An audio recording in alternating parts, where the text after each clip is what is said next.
Sabeeha, I want everybody to know a bit about you. So tell us a little bit about who you are, really. Who are you? I mean, you were completely isolated because South Africa at the time was on a red list. What was it like for you? A lot of crime there, but there's a lot of beauty there as well.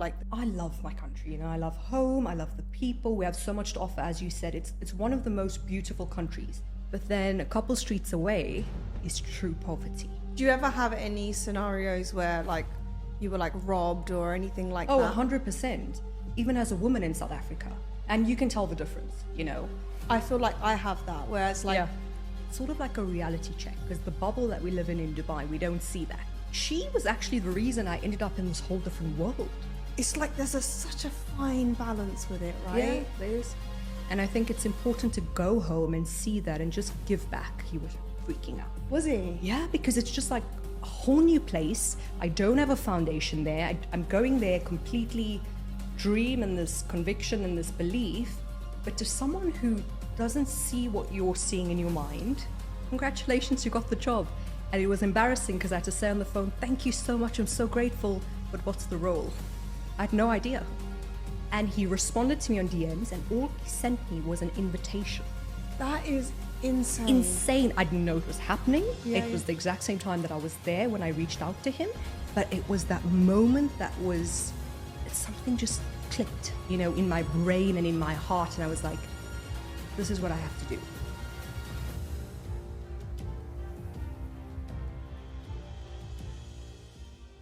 Hi everybody, welcome back. Today I am here with Sabeeha Bham. I am really excited to have this podcast with her. She is a luxury real estate agent here in Dubai. Not only is she extremely successful at her job, she has a very, very interesting story that I cannot wait to share with you guys of how she actually came from South Africa to Dubai and how ambitious she is as an individual. I've spent a lot of time with her and I'm really excited to hear what you guys think about this episode. Sabeeha, how are you? Hi, good. How are you? I'm good. I haven't seen you in a while. How's things? It's been a while, girl. The hustle. Yeah, I Very know. well. Thank you. And you? Yeah, I've been okay. I just spoke to you earlier before we started. We should have kept that for the podcast. But yeah, I've been caffeine free. Yes. Less anxious now. Well done. Proud of you. Yeah, but I can't believe you've not had one coffee in your life. Never. I think lucky enough for me, I just didn't like the taste, or the smell, and I never ever got on the coffee train. And I think I'm grateful for it because I think it really is addictive. It's one of the worst things. I mean, I started drinking it when I was working and commuting to work, and you just grab a cup of coffee when you're on the way to work, and the next thing you know, you're addicted to that. Yeah. And you're just having the withdrawals that I had. And I would highly recommend, if you haven't drank it, do not drink coffee. Don't even start. Don't even Yeah. start. I hate that. I don't like being dependent on anything or having anything that you feel like you need to have to get going. So yeah, just steer clear, Yeah, Yeah. good. Well, Sabeeha, I want everybody to know a bit about you. So tell us a little bit about how you came to Dubai and who you are, really. Who are you? Who are you? Interesting. So I'm from South Africa, as you know, from Joburg. And I came here 4 years ago. It doesn't feel like it because, of course, we had the pandemic. And I feel like for an entire year, that didn't feel real. Do you not feel like the pandemic took 2 years of your 2 years of your amazing life? 100%. But, I feel like it's a blessing and a curse because you see what it's done for the market or Dubai itself in general. So I can only be so grateful for it. And it's only when you're in that moment in the whole COVID situation, because the lockdown here was so extreme, which we couldn't move, couldn't do any grocery shopping without the police permits and stuff like that. So I think it was a really difficult time. And you have that, 2-year, 1-year time of reflection. But I really feel like once we came out of it, there was just so many more positive aspects about, going through something so tough like that. And then you always tell yourself, oh, what's the worst that could happen? For me, it's like coming to Dubai, brand new, and then a pandemic hits and you're stuck. You can't go home because South Africa at the time was on a red list. So you're homesick, all my family's back home. I don't really have anyone here. And that's the kind of negative thoughts you sort of get because it's like, oh, it's so difficult, or what's going to happen next? You don't know. It's the uncertainty. And then you just feel like you want to go home, but but you can't. So I think in retrospect, it was the biggest blessing you could ever have, where it's so much better now. You know, it's the best city to be in for what I do. Yeah, I'm just so grateful for it. You know, even like hearing your story about coming from South Africa during COVID, I like go back and I look at my story of like what I was doing during COVID, and it was just horrific. And I was lucky; I was around family and stuff. How it must have been really hard for you, like being here alone. So difficult. I mean, you were completely isolated, and then of course we went through Ramadan during a COVID period. Oh no! And that I think was the worst. Yeah, because you know the feast that everybody's having. Yes, and just having that supportive family structure around you, and so it was really extreme for a long time, but I think it also helped you a lot because then you can really reflect. It's just you you learn to you're self-reliant, you figure out on what it is exactly you want, you're going to come out of it eventually. Yeah. And then you're just like, get on with it. Game face on, and now it's like, let's get what we want. That's what I like about you. That's what I like. She's before we even met, I heard like good stories about you in the market and how well that you were actually doing. So going back to like your upbringing in South Africa, because it's so different to like London or Dubai, right? Yeah. What was it like for you? Because there's like a lot of crime there, but there's a lot of beauty there as well. Like there's so much scenery. There's like beautiful, beautiful beaches in South Africa. And I actually want to visit, but you have to. Yeah, but my partner won't let me go alone. He's like of the safety aspect. Yeah. So what was it like? So for me, I love my country. I love home. I love the people. We have so much to offer. As you said, it's one of the most beautiful countries, from the nature to the animals. Just, I think people are very down to earth, have so much to offer. And it's sad in a way because, yes, it is fairly dangerous. We have a lot going on right now politically and in the country as a whole. But I don't feel like that should take away from the positive aspects and, what we have to offer, the potential and everything that comes with it. But saying that, I feel like South Africans are very resilient, Yeah. I mean, coming out of apartheid and all of the things that as a country we've overcome, just growing up in that kind of environment, it's diverse, multicultural, it's difficult, it's tough. Did you ever have any scenarios where like you were like robbed or anything like that? 100%.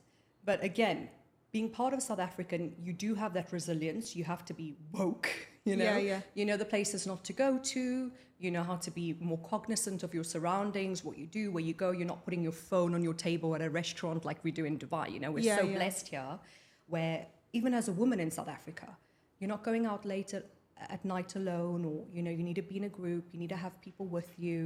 You just be cautious of where you go. You're not driving around with your window rolled down. Oh, really? You can't even do that? Yeah, of course, because they're like, smash and grabs, pickpocketing, all of these things, hijackings. It is a reality, unfortunately.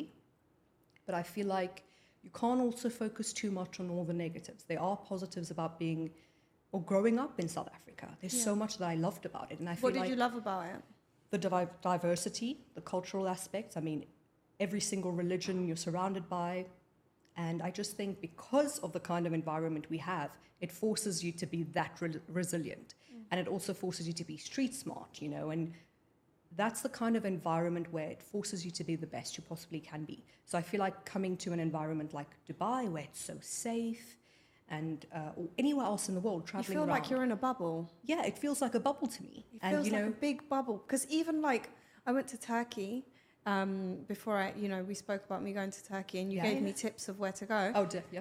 And I felt like I was leaving my Dubai spoiled bubble. It's a bubble. Yeah. And every time you step out, it feels like it's been burst, right? And you need to like recondition your mindset and your behaviors to function outside of the bubble.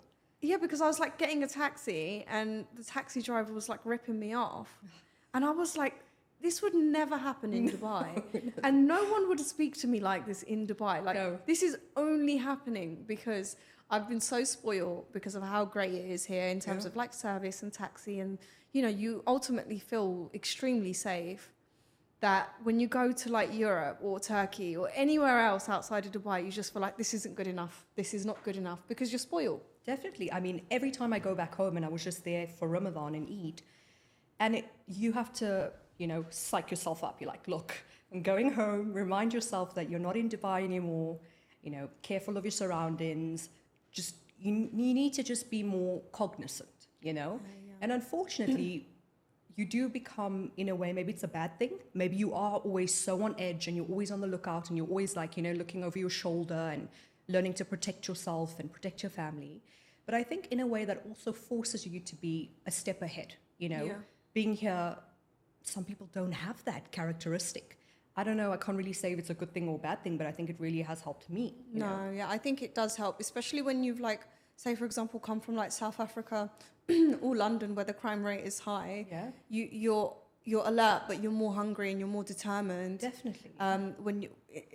As opposed to someone that's just like come from a country where it's like you're living in like a bubble and everything's just so 100%. Safe and natural. I feel like a lot of people from those sorts of places have like this different sort of hunger and drive to them. Yeah. You know what I mean? And you can tell the difference, you know. And I think when you come from somewhere like South Africa, you know, the poverty rate is so high, which is deeply unfortunate. But you also become much more grateful. And, you know, as Muslims, you know, we pay zakat, you need to stay humble, you need to remind yourself of all the things that you have, all the things that you do have, and all the things that you've, you know, achieved over time and stuff like that. But I think coming from South Africa, it keeps you grounded, it keeps you humble. And I'm always going to be so grateful for that. Coming to Dubai, you don't really see the other side. You know, you see the glitz, you see the glam. And in South Africa, it's the complete opposite. Yes, we have beautiful locations. You go to Camps Bay, you go to Clifton, you go to, you know, Houghton, any area in Johannesburg that is similar to that. But then a couple streets away is true poverty. You know? Wow, okay. That must have been like quite eye-opening because I've not, you know, quite seen that growing up in like the UK where a couple streets away there's like a lot of poverty. 100%. So it must have been quite grounding for you. It is grounding, and I think that's why every time I go home, it's sort of like a reality check because the bubble that we live in Dubai, we don't see that. Yeah. Even when you're paying your zakat and you're doing your charity work and all of that, I think is so important. A lot of the time we send the money away. You're not physically there helping. You're not seeing the struggle. You're not seeing, you know, we're constantly comparing to someone above us. You know, I need to be better. I need to constantly be improving. You know, I need to have this car. I need to have this home. But then when you go home, and for me, I think it's so important because then I see all the things that I have that I'm so blessed with. Yeah. Family, you know, my hands, my legs, all these things, they work. You've got food, you've got a home. And I think it's important to go home and see that and just give back because I fully believe the more you get, the more you give back that's what comes back to you essentially. Yeah, I think one of the things about Dubai that I don't necessarily like, and I see a lot of people they come here and they want to go back, is because you're constantly comparing yourself to the person above you or people around you. Mm-hmm. And I don't know if it's necessarily a good thing for people that are not strong-minded because you kind of end up with all these like mental health issues, right? Where you're unhappy or you feel like you're not enough. And like there's a famous quote, which is comparison is the thief of joy. Yeah. If you're constantly comparing yourself to someone else, you're not really grateful for what you have. So you going back to South Africa and seeing, you know, the poverty and essentially like just realizing everything that you have is enough and you are literally you have everything that you need, it just puts you in a better headspace. Definitely. I think when you operate and you come from a place of gratitude, you can only get better. But then the reasons you also want to get better is just for a bigger reason, you know? I want to be more successful so I can give more back. And it's just a reminder, you know, and it does make you stronger when you're grateful, when you're humble, when you realize that we are so blessed. And I think your only competitor should be yourself. Yeah. As you said here, you know, unfortunately, maybe it's just this toxic cycle, constantly comparing, constantly like, oh, that person's better, that person's doing better than me. But we're all on our own journeys, you know, and you need to figure out what you want, who you are, and what's important to you. Yeah, I think that like naturally, even as girls though, like we do it a lot. Like I think I'd look at someone and I'm like, oh wow, she's so skinny, or she looks so great and she's always looking amazing. We're comparing ourselves in terms of beauty standards, or even finances. But men have it worse, where they literally They have it. How fat is your wallet? Yeah. I mean, you can get some filler, you can lose the weight, but Yeah, I mean, that's what your I mean. status, that's a whole nother Yeah, thing. yeah. And it's like, I feel like in Dubai, it is a status game. It is. It is. And it's a good thing and it's a bad thing because there's so much competition, but it makes you level up in terms of work. But I don't know in terms of long term, like, will I be okay in this competitive environment for a long period of time? Is it good for your mental health? Mm-hmm. Would you, like, lucky for you, you go back to South Africa and you can just reset, right? Whereas, like, you need a place for you to reset. So Dubai can be the place where you come and work and you grind. Yeah. And then you need a place for you to reset. Because otherwise you're just not grateful for what you have in Dubai. You just get so accustomed to it. Yeah. Look, Dubai is a very tough city in a lot of ways, and I feel like it's not for the weak. So you need to be a very strong, confident individual where you can't really be shaken easily, you know. And like you said, it's a mindset thing. So I think it's important where you have a strong sense of self that it's not going to be something that you'll easily be wavered by or affected by emotionally or mentally. But it is a thing, you know, it's a real thing. And I think if you have the comparison of going someplace where you regrounded, reset, and then you come back here, and this is where you hustle, and this is where you have your goals set and your focus, and that's what you're here to achieve. I think if you have that healthy balance, that's the key. Mm-hmm. But I also do think with Dubai, I'm so grateful for it. You know, having that comparison from South Africa and here, there are pros and cons to both. But this is really the city where I feel like, you know, this is where you can become whatever you want to be. There's so much of opportunity.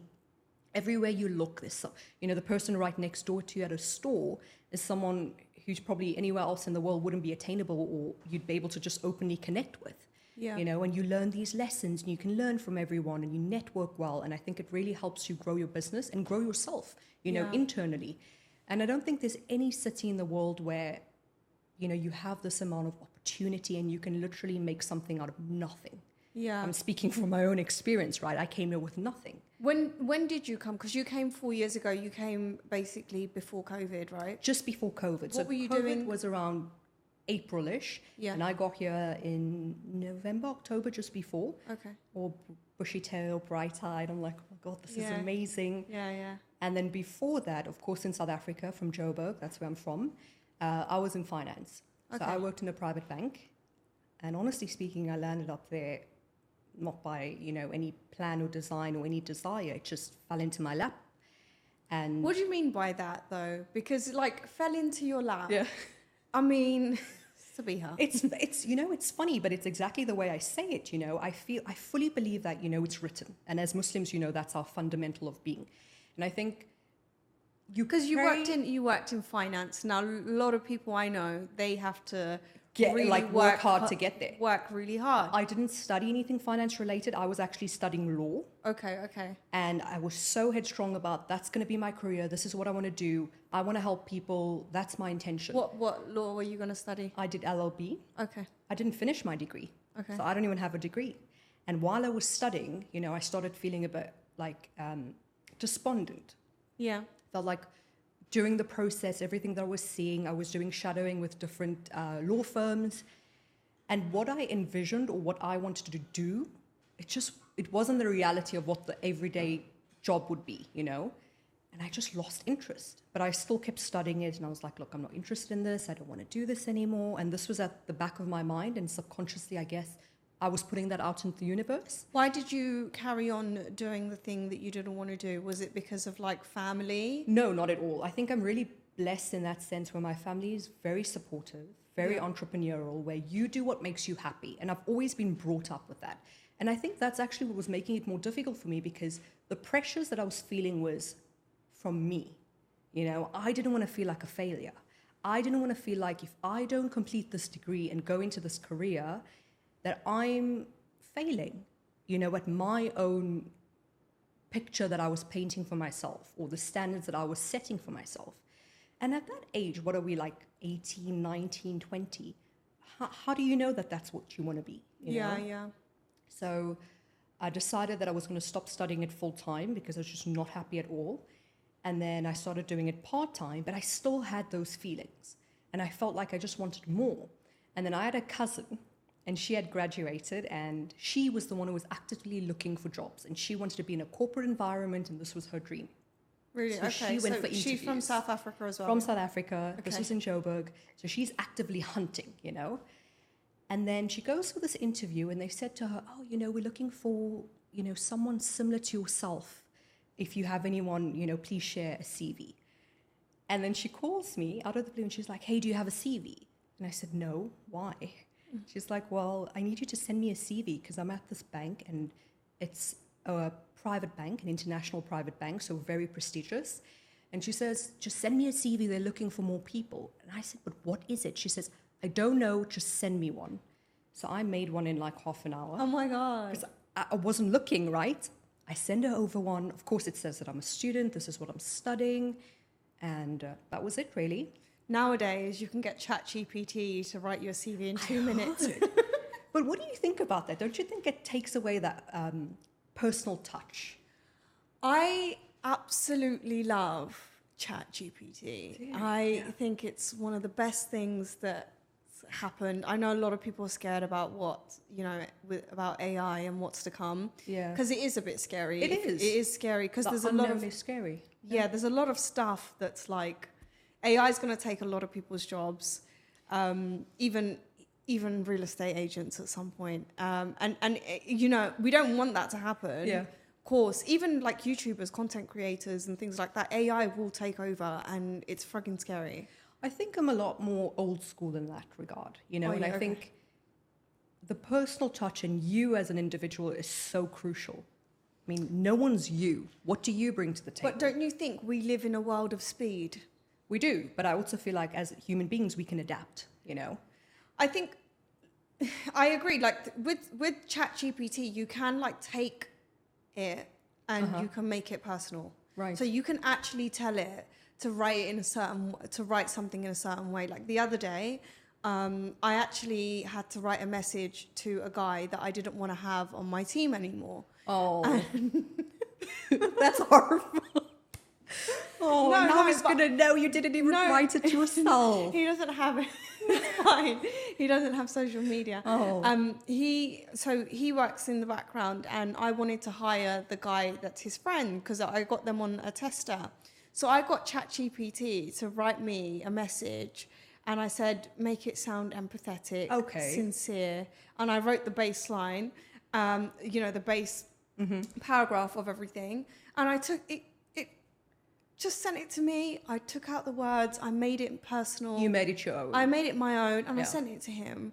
But normally that would take me like an hour because I'm trying to make sure that I come across nice. And from the heart. Yeah, from the heart. Although like the first message was from the heart, I just wanted ChatGPT to make it better. Just spruce it up a little. Just like a Yeah, little salt bay on well, the I message, agree with you that. know? I feel like if we can use it to enhance ourselves, why not, you know? But I don't think it's going to replace me and you. There isn't another Hamida. There isn't another me, you know? And I feel like people that know and appreciate that, I think that's your value. No, I don't think it's going to replace humans, but I do think that people, like I just started editing with AI recently. So I don't edit any of my videos. I have a team that does it, but my main guy for the channel was away. He was in India. He was getting his surgery on his eye. So I was bored. I had nothing to do. So I thought, I'm going to edit with AI. So I started editing, and I made little reels with AI faces saying quotes. And I was like, someone could just use my face and literally create a whole channel because I'm on there. You know, and that's like, that is scary to me. Yeah, that's scary. Yeah, Because the identity theft and... like deep fake. Yeah. Like that to me is a bit, especially as a woman, you know? Oh yeah, there's some crazy stuff about there deep is fake. crazy stuff. Have you heard? Like I think to me it's getting juicy. It's getting really juicy, but I feel like it's like I see it as identity theft. So it is to an extent, but then if you've put yourself out there online, where is the line, right? Because you've put yourself out there online and your content is for everyone to see. Like even I'll do a podcast. To see, but not to alter and create what they want with it. Yeah. You know, the intention is different. Yeah, of course. But like I even have people cut up some of my podcast clips and post it on their channels and things like that. But then you know, it is literally people taking your content and doing what they want with it. Yeah. There was a girl recently where she actually had her face in a porno. Yeah, and people thought it was real. That's horrific. Yeah, that was horrific. And she had that sent to her and sent to everybody, and it was horrible. I can't even imagine. And recently there was a woman, she received a phone call from someone, but it was the voice of her young daughter screaming, saying, "Mummy, mummy, help me." And that was like AI. It's AI voice. Yeah. So, you know, it's scary where it's going, but there definitely is somewhere where it needs to be regulated. But I'm excited because obviously there's like so much coming out. I mean, me and my team talk about, we get really juiced up about a new tool or something. Of course. Yeah. So it's something that we're exploring more, but it is scary. It definitely is. I think with anything, there's always going to be pros and cons, but if it's used in the right way with the right intention and it's regulated, hopefully it'll be a good thing and not a bad thing. Yeah, like, I mean, even when you look at social media, when they came out with it, with the concept of like Facebook, they came out with the concept of friends just connecting with each other from all over the world. That's a whole new monster. And now look at it, like, we're posting pictures, we're flexing for other people. Yeah. You know, we're just like DMing people. People are using it for so many different things. It's not just friends connecting with each other all over the world. Exactly that, yeah. So it's the same thing with anything that comes out that's new. So tell me about when you came to Dubai, what was the hardest thing for you to adapt to? Okay, apart from what we discussed, you know, with COVID, I think for me... Like, honestly, I think being away from my family, because I really am here on my own. You know, all of my people, you know, my family, my close friends, they're all back home. So I think it's difficult where you come here and you don't have that support structure. And you don't have all that you need, all the tools that you need to succeed. The brown girl support structure. Yeah, the brown girl support structure. Dad. You know, the food that you love, the people that are around you, just the warmth that you get. But I also see that as it's a blessing because we know we have that. And we're so lucky to have that. And I said this to my dad because when I was coming here, he was freaking out. Was he? Yeah, because it's just like a whole new place. I don't have a foundation there. I'm going there completely, you know, with this dream and this conviction and this belief. But to someone who doesn't see what you're seeing in your mind, it's scary, right? And maybe I was completely delusional. And to other people who are being more realistic or protective, it's a scary thing. Yeah. So my dad was completely freaking out for the same reasons of you don't have any family there, you don't have any good friends, you're starting from scratch. Because as you know, I had a really good job. You know, there was nothing wrong with it where I could say like, oh my God, my life is miserable and I need to leave and I hate this. And I think that's where you have that feeling of internal battle where you feel like, am I being ungrateful because I want more? Or I feel like I want to do something completely different and I want to take the risk. That's a great point that you brought up, like the mental battle of, am I being ungrateful because I want more? Because sometimes I feel like I have that, whereas like I want more, but then it's like there's such a fine balance with it, right? Yeah, there is. But you have to want more in order for you to achieve and, you know, do things that you did where you just literally left South Africa, came to Dubai, came by yourself, with your cousin. With my cousin, with the CV. But you didn't tell me, sorry. Completely digressed. And this happens in all our conversations. I feel like we start chatting about one thing and then we're on something completely different. But yeah, so she was actually the reason I ended up in this whole different world. She submitted my CV to HR, basically, who was interviewing her. And she's like, this is my cousin, you know. Maybe you can interview her. I got a call the next day and they said, can you come in for an interview the following morning? They didn't give me any information. I didn't know what the role was. I didn't know who I was meeting. I'd never been to this building before. Of course, you know the brand, you know, because it was so well known and it's a prestigious name. So I thought, okay, what do I have to lose? It's Investec. Yeah, I'm sure everyone, you know, honestly, it was an amazing company to work for. And I'm ever so grateful for it because I learned so much and it helped me get here. In a lot of ways. I think more emotionally and mentally than anything else, but grateful for it. So I go for the interview. I didn't know why I was there. But my God. It's, you know, you couldn't even prepare for it because I don't know what the role is. I've not studied finance. I've not applied for the role. I didn't even know who I was meeting. And funny enough, it was a panel interview. Oh my God. So it wasn't just a How one-on-one. many people? There was a table of us. I think there were 5 candidates. Okay. Different backgrounds, different cultures, different races, all South African, of course. And then there were 2 HR interviewers. Okay. And then all of us. And I got there and I was the last to arrive, fashionably late. Oh, was you? Yeah. Just flicking Yeah, in. like it. And then they spoke. They already were in a conversation, and I had joined. Yeah. And they were all speaking about how this was their 3rd and 4th and 5th attempts applying for different roles, and this was their dream to work here. And they studied finance. A lot of them were accountants. Just that kind of dynamic was what we were up against, right? I didn't even have a degree, so I sat down.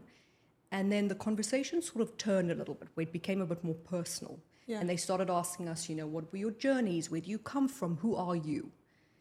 And that's when I realized, because I was a bit nervous, because I knew they were going to ask, what do you study? Where did you get your degree? What did you do? And I would have to say, yeah, I'm studying law, but I don't have a degree. And all of these people have honors and, all of these other things.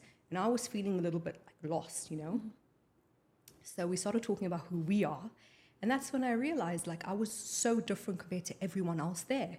What made you feel like you were so different? I think I felt like the upbringing that I had, and I'm so grateful for my parents for this, because my dad drove the entrepreneurial spirit into us. He never had a degree.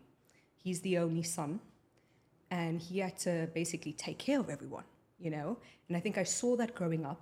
And my dad had me in his stores when I was like 7, 6, and he taught me, okay, these are candies, these are sweets.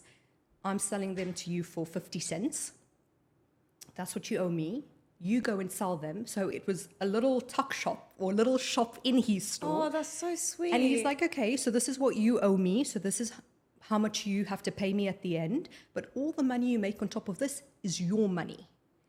And I'm like 6, 7 with my sister next to me, and we're selling these sweets, And that's what I've been brought up on. Did you sell yours for higher? I saw everything, and I made this little profit. My dad got his money back, right? But that was the first taste of it. Yeah. You can take something and turn it into something so much more. And then that feeling that you get, that achievement, that success. And I think I've always loved dealing with people. They come to you and you put on that little charm that you have, which I learned from my dad, of course. Yeah. And then that interaction, it just gives you that warm and fuzzy feeling where you made their day better and they make your life better. Yeah. And in this interview, this is what I was speaking about. And funny enough, everyone else there, this was maybe their 2nd round of interview, or like I said before, they applied for different roles within the same institution. Mm-hmm. And then they said to me, so why should we hire you? Like, why do you want to work here? And I was completely honest. I said, well, I believe, when something falls into your lap, it's meant for you, it's written for you. And you just need to grab it with both hands and just go for it. And then I got my 2nd interview, and then that was one-on-one. And I think I got very lucky with the people who were interviewing me. They were strong, independent women, in that 2nd round. And I think we related on a different level. And I think it didn't matter the piece of paper you had, or whatever ideas you had in your mind of why you have to work for this institution. It's just about you as an individual. Yeah. That's amazing. Yeah, it was amazing. And then I got the call to say, congratulations, you got the job. And it was embarrassing because I had to say on the phone, thank you so much, I'm so grateful, but what's the role? I had no idea. Oh, wow. Okay. So what? Yeah. It's crazy. They hired me and I didn't even know what I was there for. So I got a role. What was the role? So because it was a private bank where they had wealth and investment, private banking, and of course asset management and different tiers to the business, my role was within private banking. And that's where I started. Of course, it was a junior role and we came in as a team. And then I grew from there. And then I ended up going into wealth and investment, spent some time there. And then my last stint within the bank, this was my 4th year, and I was an internal private banker. And I loved it. But what I loved about it was that I was interacting with ultra high net worth individuals. Yeah. And I'm learning their stories and learning these lessons from them. But I wasn't particularly passionate about finance. I wasn't passionate about getting them loans, helping them manage their finances and stuff like that. That wasn't me. Yeah. And that's when I started feeling, So were you in Dubai at the time, or you were in South? no, that was all in South Africa. Okay. All in South Africa. And that's why I'm saying I was with this institution for 4 years of my life and so grateful for it, Yeah, but of then course. still feeling that nagging, Itch. tugging at Yeah, you, that itch. And then I knew I needed something more. And then I started asking myself, like, who do you want to be? You know, why are you so confused? Why are you so ungrateful is what I kept asking myself. Wow, it's crazy that that's the sort of things you were saying to yourself, like, why are you ungrateful? Why are you ungrateful? Because I think it's also because all the people around me, they're like, oh, you know, you're doing really well. You know, aren't you happy? Aren't you this? And then if I had to say no, and then they say why, I can't really tell you why. But I'm feeling the way I'm feeling, and I know I'm blessed at the same time. So I think it's that love-hate relationship kind of thing you have, where you have that internal battle, where you know you should be grateful, and you are, but then, again, wanting more, you sort of question yourself. yeah, because I've, like, even myself, before I came to Dubai or before I moved abroad, I knew I was going to end up here. Oh, you did? I did, yeah. So when I first met my partner, which was like 6 years ago now, Yeah. he met me and I was like, I'm gonna move to Dubai. And he was like, right, have you ever been? I was like, no. And he was like, so you've never been and you think you're gonna move to Dubai? And I'm like, yeah. You just knew instinctively. I just knew. And I think it was, I used to see this TV advert that would come up on the TV. Yeah. My family would watch it. It was called Southall Travels. Okay. And they'd show like the Burj Al Arab, and they'd show Dubai, and they'd show all these amazing countries. And I was just mesmerized with Dubai, like the Palm, the Burj Al Arab, all of those things. And I was like, right, I'm going to live in Dubai. And all my family members had been to Dubai while I was young. They were married and stuff. And they'd all come and describe Dubai to me. So in my head, I was like, this is where I'm supposed to be. I just know. And then a few years ago, we came during COVID, like the first time it opened up. I didn't like it that much. Really? Yeah. I was like to him... Do you think the fantasy that you had was so overhyped that when you got here, you were a bit disappointed? I think when I came, we didn't have that much money. So the fantasy that I had, I couldn't live it out. Yeah, no, because Dubai is expensive, you know. You get what you pay for, and here we do have the best. Yeah. So of course it's expensive. And I think, no, actually, it was like 7 years ago I came for the first time. So That's a when I while didn't ago. like it. That was like when we didn't have much. And then we came again with like my in-laws, and then I was like, okay, I really like this. Like I started doing all the things that I could do. Third time we came, and we just agreed that, you know, Dubai was going to be the place we wanted to live. to be. Yeah. So I just knew deep down that this was going to be the place I live. But it's one of those places, it's got something in the air. Yeah. Something is in the air. It's a land of opportunity. It's like what they say about New York. Funny enough, you know, I thought I was going to end up in New York. Really? Yeah. So when I started feeling the way I did, you know, back home, I took a trip to New York. Did you? Did And you I like it? I loved it. I mean, Did you? absolutely love New York. It's one of my favorite cities. I would didn't say. like it. I'm obsessed. It has that energy that you're describing about Dubai, but it's different. It's completely different. And when I was feeling like this, I went there specifically because I was obsessed with $1 Million Listing. You know, I used to watch that religiously. When I Okay, tell yeah. you I've never missed an episode, and that's when I realized this is something that I have an interest in, you know, where it's something that I'm passionate about. And I'm watching it for the pure enjoyment of it, not because of anything else. And then I decided, okay, I'm going to go to New York and I'm going to go meet up with someone who's, you know, on the show, and I need to get a real feel for it. Did you? Did you reach out to someone? Yeah, and I got over there and it was exactly as I imagined. Who was it? So Jordan Scher, he used to be Frederick Eklund's personal assistant. Okay. And in the early episodes of $1 Million Listing New York, he was in there, of course, because he's basically, you know, the person in the background helping manage Frederick's life, right?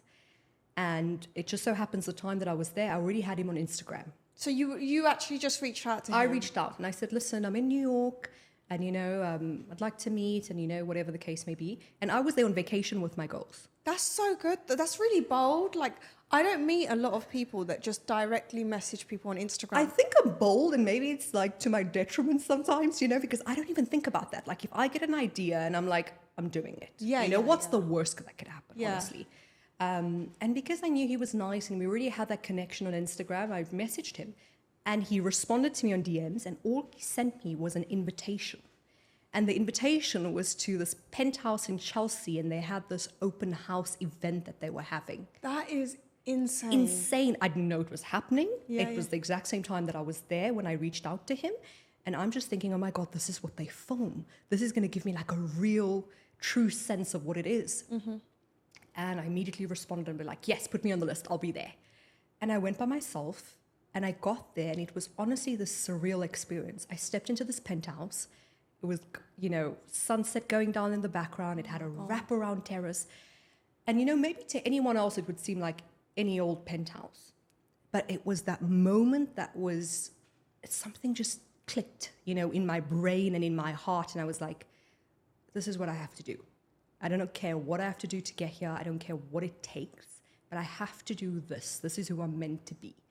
And I was just on the balcony and I'm chatting to all of these brokers and I'm looking around and this is like the top tier. What was it about, like $1 million listing, the penthouse? Because, your story is different, but like a lot of people watch Selling Sunset. Oh, yeah. And they think that, I want to be dressed up and I want to look amazing and I want to be in these houses. Mm-hmm. What was it about, the time when you were in that penthouse in New York?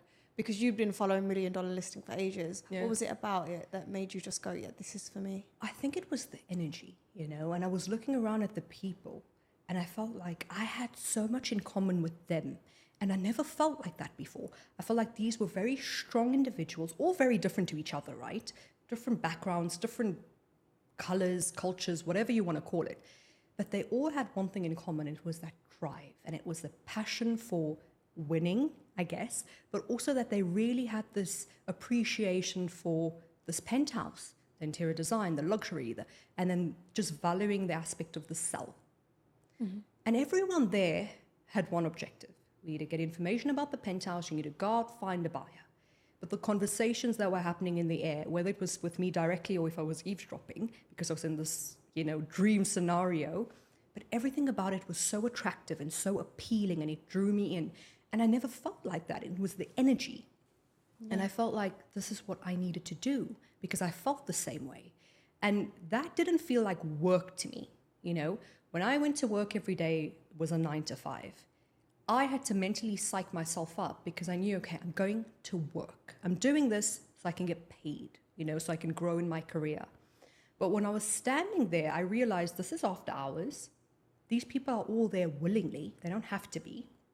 And it's because they love what they do. And I was happy to be there. I mean, I was on vacation. I could have been in any restaurant with my friends having a ball, but I chose to be there and I loved every minute of it. So I thought, if I can turn that evening into my life, that's perfect. So what happened after New York then? After that event, what did you do? Loved it. I was so appreciative. But then I had to come back home to reality. So I came home and the feelings got worse. I couldn't function.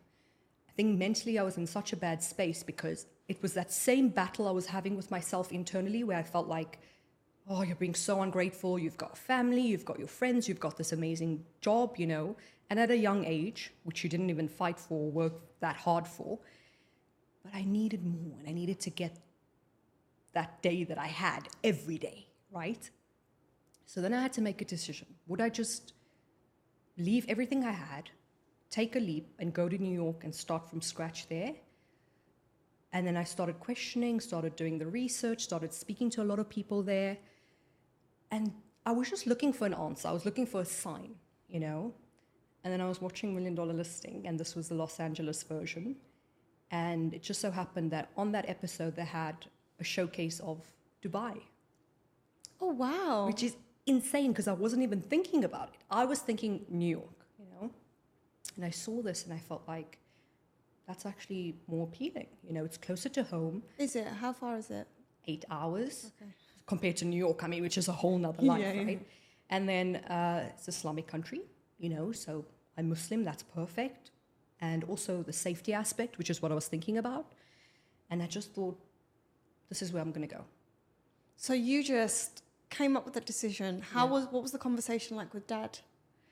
You know what I actually did, and maybe it was a bit of a selfish thing, but I am very impulsive. Yeah. So once I get that idea, I got to get it now, and I'm I exactly the same. I'm exactly the same. And maybe it's a bad thing, because sometimes you end up doing things that you might regret later. But I think you have to trust your instinct, and when you get that antsy feeling, you've got to do it. Yeah. So I ended up quitting my job, getting rid of my car, apartment, everything before I even had the conversations.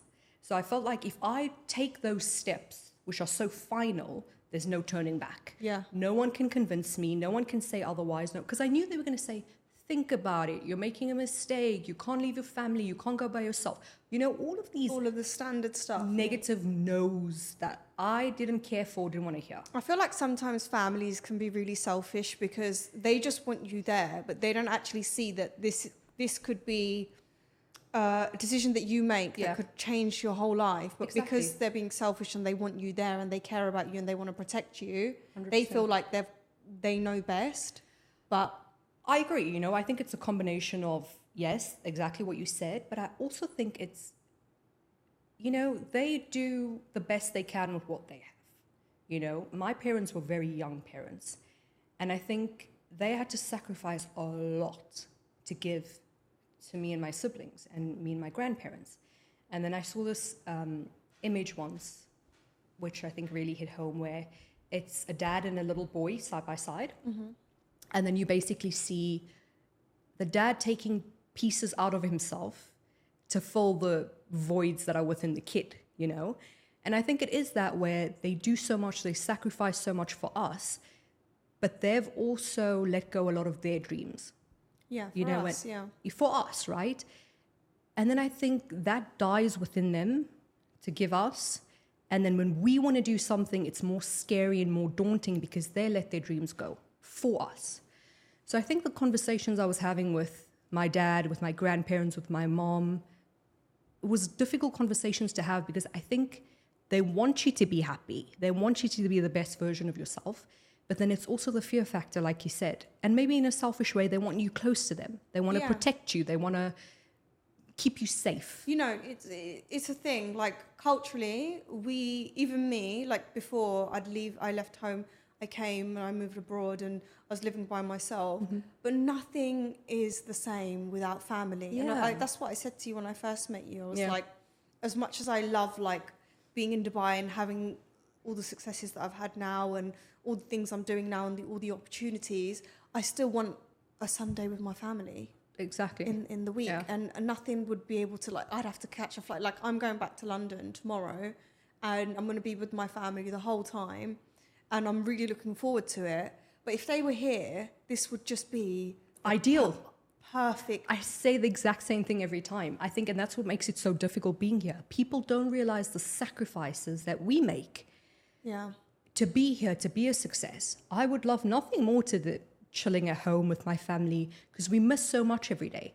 You're living this life by yourself, isolated in a lot of ways. I think a lot of people in Dubai are isolated because a lot of people do leave their families, like, to come to Dubai to set up a life, and they essentially have to go back and visit them. Yeah. So everyone's kind of like, right, I need to make this work. I need to hustle and grind. But it is like isolating. So moving on from that, what's your love life like? Oh. You know, Hamida, can't we just talk about the grand successes? Like, you're doing so well, you're this and that, but it's like, where's your man at? No, it's not that. It's just, I know a lot of girls that I speak to, especially in Dubai, they're just having issues. No, it's true, you know, and it's good you asked the question as well, because my love life is non-existent, you know. It is a personal choice.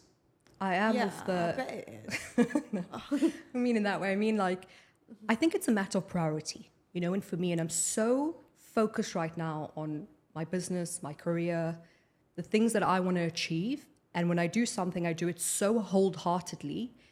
I think it would be unfair for me to be half in a relationship, if that makes sense. You know, if I had to choose between, are you going to dinner with a client because that's so important and that's for your business and my career?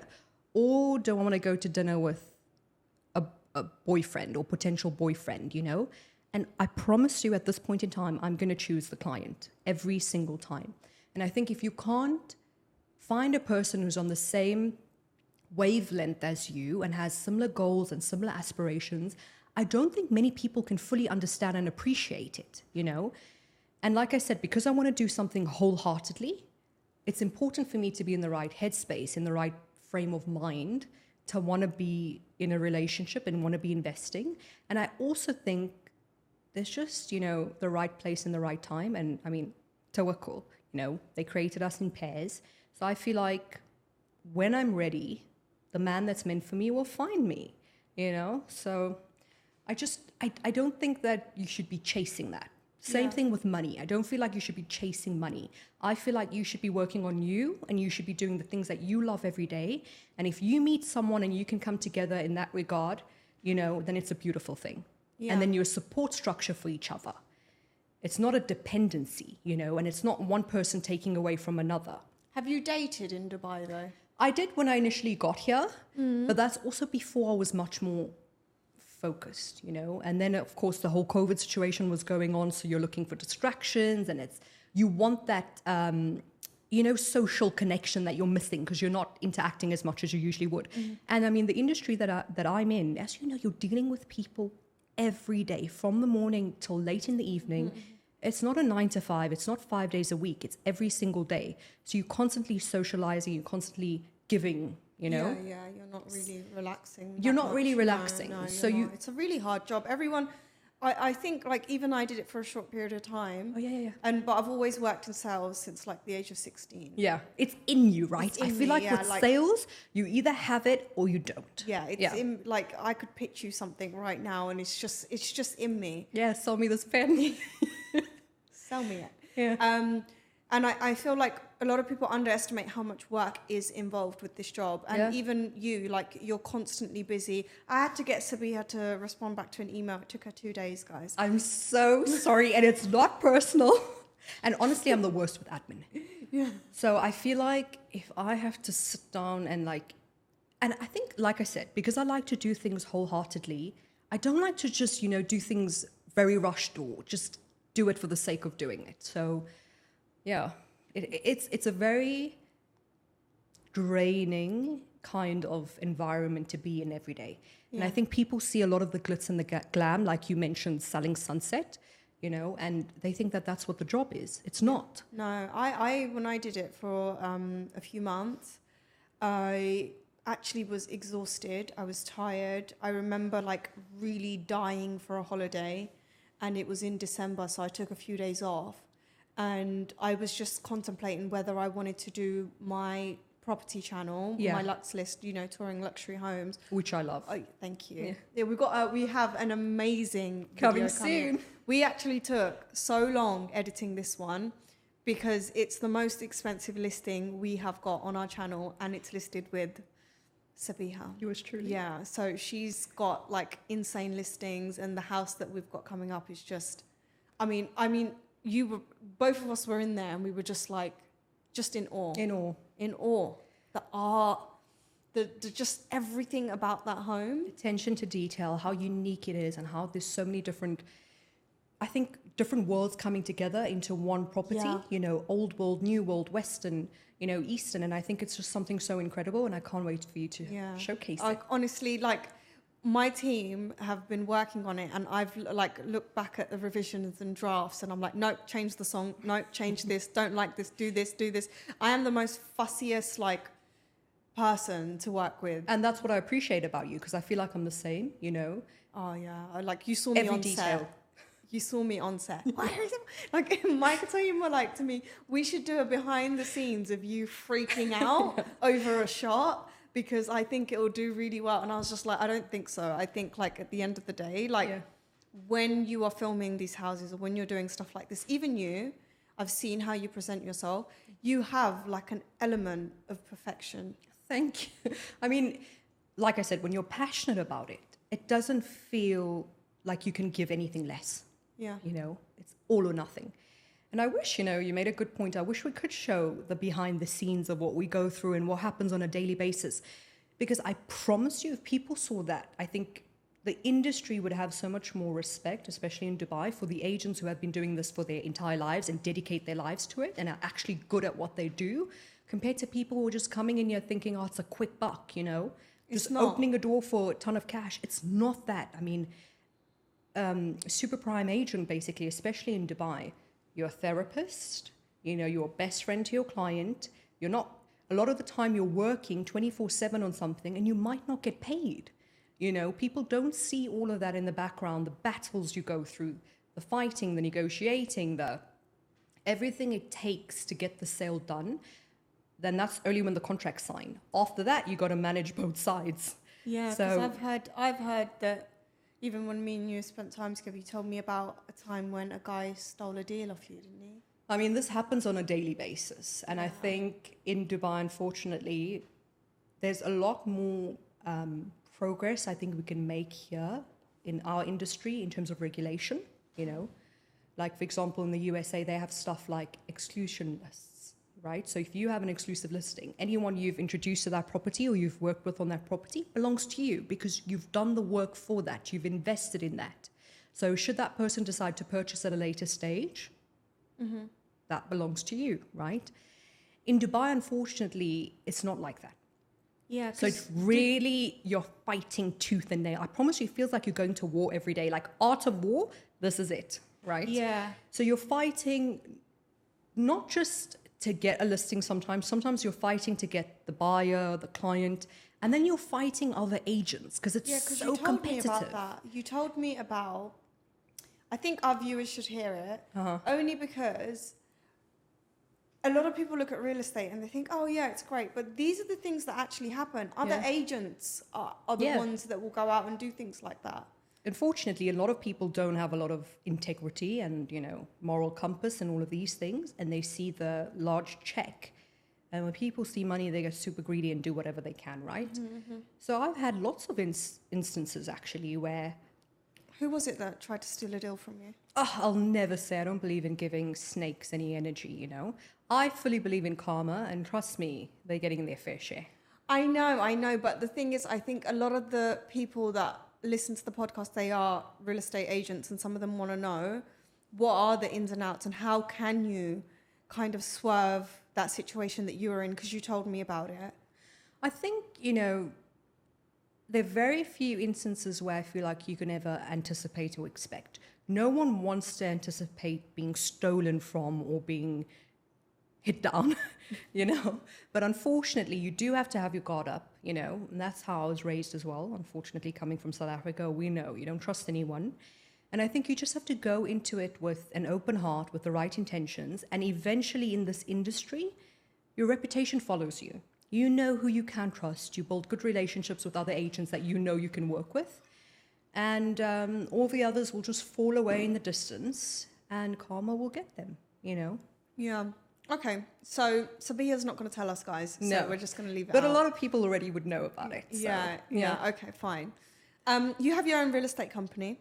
So I work with Matthew Cook, Yeah. and he's the owner of the agency, and it's called Luxury Residences. Amazing. We were initially together, you know, my entire career within Dubai with a large global brand, Knight Frank, and then we sold Atlantis exclusively. That's my baby. Yeah. Sabeeha's always in the Atlantis. She's got predominantly a lot of the units in the Royal Atlantis, not We're the number one reseller. number one reseller, guys. Gunshots. Great. But yeah, after that, we decided to, you know, go off on our own, basically. And it's just us at the moment because we want to be very specific about who we have in our team. You know, we want someone or some people who join us to have similar ethos, similar work ethic. You know, it's about you as a person. And like I said, it's important to trust the people that you work with in this industry. Yeah.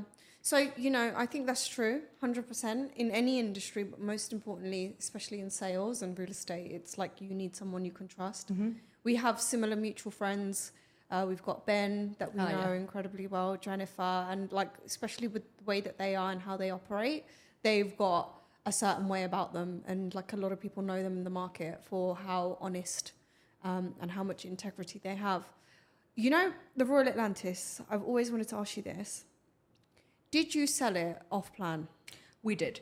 So we initially had the exclusive mandate, which was with Knight Frank at the time. So we sold them off plan directly with the developer, right? That's how it would work, essentially. And I think that's what makes us a step ahead of the rest, because we sold it from inception. You know, we know the building better than anyone else. You know, of course, anyone can learn anything, but I think apart from the passion and the love and growing up with it from the ground up, you know, that's what makes us unique. Yeah. And similar for other branded residences, because of course when Atlantis was coming up, so were the other buildings surrounding it. The W residences, one at Palm, Bulgari. So you have that certain affinity to these buildings and passion for them, and you know it, the ins and out of it as well, which makes it easier to sell. You love it, it's easy to sell to someone else. You can't sell something you wouldn't purchase yourself. Yeah, I mean, the Royal Atlantis I've been myself, and it's just Magical. magnificent. There's nothing like it. Nothing. And I think that in itself, just looking at it, you know, there never will be something like that. It truly is an icon. And anyone who's looking to purchase, and, you know, individuals coming into Dubai for the first time, you want the best. And I think if you can sell something that will never be another one of, it's a no-brainer. Have you eaten at the restaurants in the Royal? Oh, try all of them. Which one did you go to? So I absolutely love Milos. Did you? I went there. So good. They have the best crab cakes. They use the blue crab. Okay, That's yeah. my favorite. But I feel like with Milos, you can only truly appreciate it when you go at night, because then the fountains are on by wet. Yeah, we right? went there for Valentine's in February, and it was amazing because we went when the fountains were on, and Incredible. it was just like a spectacle. You're having dinner, and you've got this beautiful view in front of you. However, I felt like Milos let me down. Really? Yeah. Do you think maybe it was because it's still new and they had their teething stages I think going so. on, like any restaurant would? But I do think, as you described, you know, it's a surreal feeling Yeah. being 100%. in Atlantis. 100%. It's so nice. I went and had a meeting in the lobby recently, and I was just sat there having my tea, and I was just like, wow. Like, There's no better backdrop. Yeah. It's just amazing. It's just gorgeous. So, do you feel like a lot of the properties in the Atlantis are pretty much all of the original buyers? They're all reselling, or they're holding on to it? So we've seen a number of original owners resell, and combination of reasons, of course. A lot of people initially purchase it maybe as vacation home, right? And when you give them such an attractive premium or profit on their investment, it's hard to say no. What was the profit on the Royal Atlantis for? They're all subjective, so depending on the apartment you specifically have. So initially we sold 2-bedroom apartments starting at 7 million dirhams, sea-facing units. Those were the entry level. And those units now can sell up to 18, 19 million dirhams. Oh, wow. Yeah. That's So amazing. I think all of our clients are very happy. So like I said, subjective situations, some people feel, okay, now that the building's basically come to fruition and they're getting their key handed over to them, they might feel like, okay, 3 years ago we were in a different mindset. Now we're very happy to sell for such an amazing profit, and maybe we want to go somewhere else. And some people just change, you know, things happen in their lives, but it definitely is the value. Can't compare anything to it. Yeah, I mean, like they've got, the thing is Royal Atlantis, I've heard that the returns on that building is amazing. Incredible. I've heard through a lot of people, and I know a lot of people are interested in living there because it just comes with like A status. lifestyle. Yeah. And I think anything with branded residence, which I'm so obsessed with, is that it comes with a specific lifestyle that you can't get anywhere else. I mean, I'm obsessed with hotels, right? Because the service you get, the feeling you get when you're in there. Yeah. And if you can have that every day of your life, why wouldn't you want it? So, and that's what branded residences is, you know? Yeah. I think the Bugatti residences are going to be Coming up. interesting. Oh my God. Yeah, I mean, if you can have your Bugatti sent up to your penthouse at the top, who's not going to want that? And that about Dubai, I think nothing can compare to, because there's always going to be something better, you know, and they always take it to a whole nother level. Yeah, I mean, your Bugatti being sent to your room, to your house. To your house. So how many floors is this building? the Bugatti? Actually, I need to get the finer details on it, but basically the super penthouse within the Bugatti residences has that feature. So it's not all the apartments within the building. Okay, yeah. It's simply, you know, the penthouses that have that. Okay. Because you also want a penthouse within the building to be set apart from the rest. Yeah, of Right. course, yeah. So if you're paying those prices, you want to have something special. And of course, someone who has a Bugatti can buy the penthouse. Yeah, we have like, I do feel like the Chinese investors are coming in, And I've heard it from other agents and other people. Right. What are your thoughts on that? Do you feel like there's a lot of Chinese investors coming into the market right now? I think there's a combination from where I'm sitting. You know, I have a number of different clients, different varieties of nationalities. For me, it's still very much European, always has been, whether it's purely an investor or whether it's someone who's moving their family and their business here as their prime residence now. That's what I've seen mostly of. You know, German, Swiss, the Italian, the Brit. But I haven't really seen that much of a Chinese perspective coming in. It is more difficult to move money from China into Dubai, or, you know, the dynamics of the transaction would be more complex. But apart from that, I'm sure there will be. Everyone right now is looking at Dubai. It's the most attractive price per square foot. You know, the value that you get in comparison to London, New York, Monaco, any other major city in the world. I mean, you can't go wrong. Yeah, I think so. I definitely feel like Dubai's properties, where it's going, the fact that they keep pushing and the next extreme measures. I mean, you know, getting a Bugatti to your penthouse, living that luxurious lifestyle. And even I see people in London paying the same amount of money for rent, and you could pay that money here and you could live somewhere gorgeous and you could have like brand new everything. Brand new everything with this incredible services surrounding you. Yeah. I mean, they're uglier cities, right? It's beautiful. Every day you wake up, sun's shining in your face, you know, nice light breeze in your hair. Yeah. What more could you want? The only thing I wish Dubai had was like, now I'm leaving for the summer, right? Right. So 2 months of the year I can't be here, or 3 months even, like because it's like super hot. And I know people that only stay here for like 6 months of the year and they go somewhere else.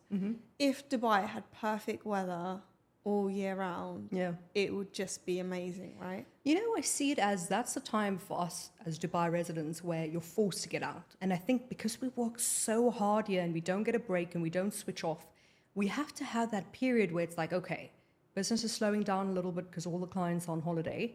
So you need to be forced to take a break. Yeah. So I think that it's a good thing in a way. But then it's like December time is where like Dubai's heaving, right? And you're in real estate, so you've got all these clients, people interested in buying. Is that right? In December? Yeah, 100%. Yeah. January, December, I would say is, you know, the peak. So that's technically the winter in Dubai. Yeah. I mean, it's not freezing cold, of course. It's not. But the weather is really pleasant, you know, and that's when you can really, truly enjoy everything that Dubai has to offer, especially aesthetically, because then all of the restaurants that are outdoors on the beaches are all open. You know, it's just a lifestyle that you can't get anywhere else. Yeah. I absolutely love it. And I'm so grateful because I've met so many amazing people since I've come to Dubai, especially meeting you. And I've really enjoyed doing this podcast with you. Oh, it's been such an honor. It's been honestly great. I've really enjoyed it. Guys, if you want Sabeeha's details, they will be in the description below. If you guys have any inquiries for luxury properties here in Dubai, Sabeeha is your girl. And anyone that's interested in the Royal Atlantis, she has all the stock. Or any other super prime branded residence. Exactly. Yeah, she does literally all things luxury here in Dubai. So, guys, do not forget to like and subscribe. And I will see you guys very, very soon. Thank you, Sabeeha. Thank you. It's been an honor.